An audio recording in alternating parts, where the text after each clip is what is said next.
1200 కోట్లు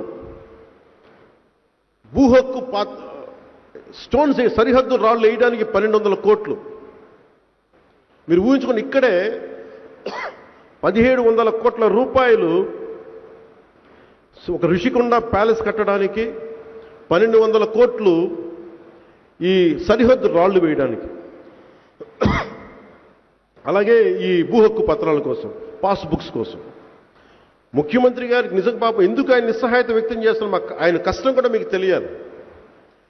మీరు ఊహించుకోండి, నిజంగా ఈ 1700 కోట్లు కనుక ఉండుంటే ఈ రోజున 2854 గ్రామాల, కనీసం 1400 గ్రామాలకి రోడ్లు పడిపోయాయి ఈ రోజున. గర్భిణీ స్త్రీలు ఇబ్బంది పడేవాళ్ళు కాదు ఈ రోజున. ఇంకా ఆయన పెద్ద మనసుతోటి లేదు మనం 3 ఫేజెస్గా చేద్దాం దీన్ని అని ఆయన కూర్చొని చెప్తే నాకు నిజంగా గుంటికి ఊరట కలిగింది. నాకు మనస్ఫూర్తిగా మీరు అది ఇచ్చినందుకు సార్, ఆ బాధ్యత, ఆ భరోసా ఇచ్చినందుకు ముఖ్యమంత్రి గారికి నేను మనస్ఫూర్తిగా నా ధన్యవాదాలు తెలుపుకుంటున్నాను. ఇది మనం అందరూ కనాల్సిన కళ, ఇది మన సమగ్ర సంకల్పం.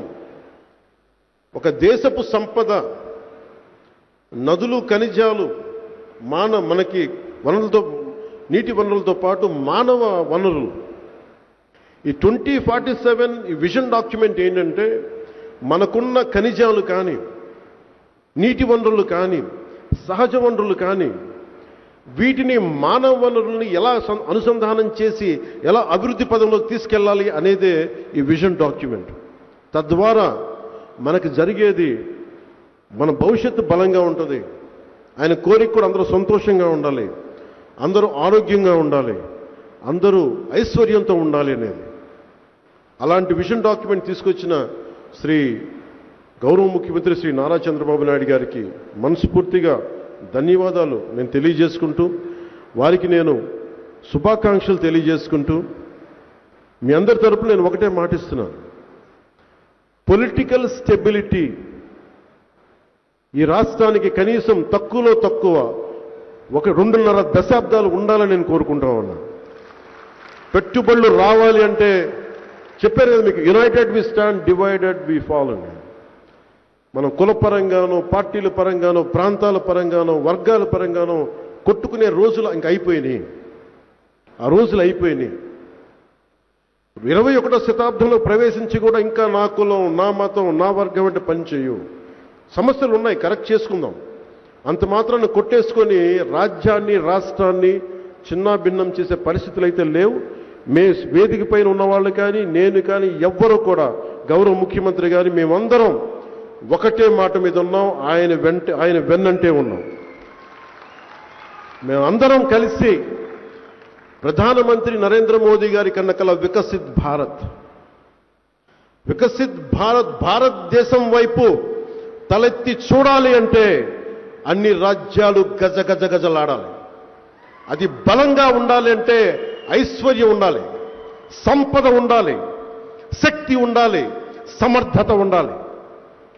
చైనాను చూసి అమెరికా లాంటి దేశాలు భయపడతాయి. అలాంటి స్థితికి భారతదేశం వెళ్ళాలంటే దాంట్లో అంతర్భాగమైన ఆంధ్రప్రదేశ్ బలోపేతంగా ఉండాలి. అది నారా చంద్రబాబు గారి నాయకత్వంలో ఆయనకి మేము కలలు కనే ఆంధ్రప్రదేశ్కు ముందుకెళ్ళాలని మనస్ఫూర్తిగా మేము కలలు కంటూ ఆశిస్తూ, ఆయన అత్యంత ఆరోగ్యంగా, అద్భుతంగా, ఆయనకి భగవంతుడు నిండు 100 ఏళ్ళు ఆయుష్ ఇవ్వాలి, ఆయనకి ఆరోగ్యం ఇవ్వాలి. ఆయన ఎప్పుడు కూడా ఆంధ్రప్రదేశ్ ప్రజలకి, దేశ ప్రజల ఆకాంక్ష నెరవేర్చేలా, అభివృద్ధి పదం వైపు నడిపించేలా ఉండాలని కోరుకుంటూ, మరోమారు నాకు అవకాశాన్ని ఇచ్చిన ఆంధ్రప్రదేశ్ రాష్ట్ర ప్రజలందరికీ, నన్ను ఇక్కడ నిలబెట్టి నాతో పాటు నాకు ఎప్పుడు గౌరవం తగ్గకుండా, నాకు మనస్ఫూర్తిగా, నాకు గౌరవం నాకు కాదు, నన్ను నమ్మిన ప్రజలకు గౌరవం ఇవ్వడం. ఆయన చెప్తారు, అవసరం లేదు సార్ మీరు వదిలేసేయండి అంటే, లేదు నేను మీకు గౌరవం ఇవ్వాల్సిన అవసరం ఉంది, ఎందుకంటే మీ ప్రజలు మనం ఎన్నంటూ ఉన్నారని ఆయన చిన్నది కూడా ఆలోచిస్తారు. మీరు ముందు వెళ్ళంటే, లేదు నాతో పాటు రా అంటారు. ఎందుకంటే నేను అలాంటి సీనియర్ నాయకులకి నాకు ఎంత గౌరవం ఇవ్వాలో నాకు తెలుసు. ఆ గౌరవాన్ని ఏ రోజు కూడా నేను తగ్గించను.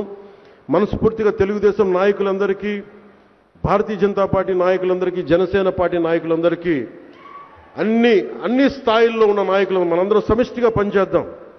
చంద్రబాబు గారితో నేను ఎలా కలిసి పనిచేస్తున్నానో కొన్ని సమస్యలు ఉన్నా మనకి అప్పుడప్పుడు ఉంటాయి కొన్ని సమస్యలు. ఇలా ఎందుకు చూడకూడదు, అలా ఎందుకు చూడకూడదు ఉంటాయి. కానీ వీటన్నిటిని అధిగమించి వెళ్ళటమే మన ప్రజలు మనకిచ్చిన ఈ మ్యాండేట్. దీన్ని గౌరవించాలని మనస్ఫూర్తిగా కోరుకుంటూ, గౌరవ ముఖ్యమంత్రి చంద్రబాబు నాయుడు గారికి మరోమారు ధన్యవాదాలు తెలుపుకుంటూ, అద్భుతమైన ఈ యాత్రలో మీ వెన్నంటే ఉంటామని తెలియజేసుకుని సెలవు తీసుకున్నాను. జై ఆంధ్ర, జై హింద్, జై భారత్.